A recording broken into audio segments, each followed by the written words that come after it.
এটি হলো মোংলা খুলনা রেলওয়ে প্রকল্প।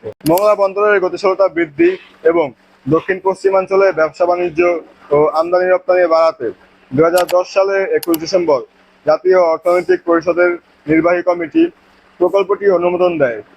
মোংলা বন্দরকে রেলওয়ে নেটওয়ার্কের সাথে যুক্ত করতে ফুলতলা থেকে মোংলা বন্দর পর্যন্ত প্রায় 65 কিলোমিটার রেলপথ তৈরি করা হয়। এই রেলপথে মোংলা সহ মোট 8টি রেলওয়ে স্টেশন এবং রূপসা নদীর ওপর একটি সুবিশাল রেল সেতু নির্মাণ করা হয়, যার দৈর্ঘ্য 5.13 কিলোমিটার। 2012 সালের নভেম্বরে প্রকল্পের পরামর্শক হিসেবে নিয়োগ পায় ভারতের সিইজি নিপ্পন কোয়েজেবি প্রতিষ্ঠান।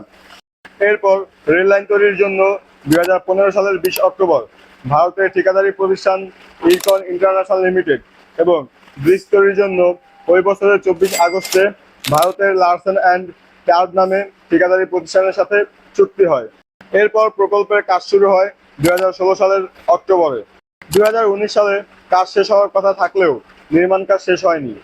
1 নভেম্বর 2023 তারিখে প্রকল্পটির স্থানীয় উদ্বোধন হলেও তার প্রায় 7 মাস পর 1 জুন 2024 তারিখে মোংলা খুলনা বেনাপোল রুটে মোংলা কমিউটার ট্রেন সার্ভিস চালু হয়, যা মূলত মোংলা থেকে খুলনা হয়ে বেনাপোল পর্যন্ত যাত্রীবাহী সার্ভিস সরবরাহ করে। সপ্তাহে মঙ্গলবার ছুটির দিন ব্যতীত প্রতিদিন চলাচল করে এই ট্রেন। বেনাপোল মোংলা অংশে সর্বনিম্ন 20 টাকা এবং সর্বোচ্চ 85 টাকার টিকিট মূল্য গুনতে হয় এই ট্রেনে।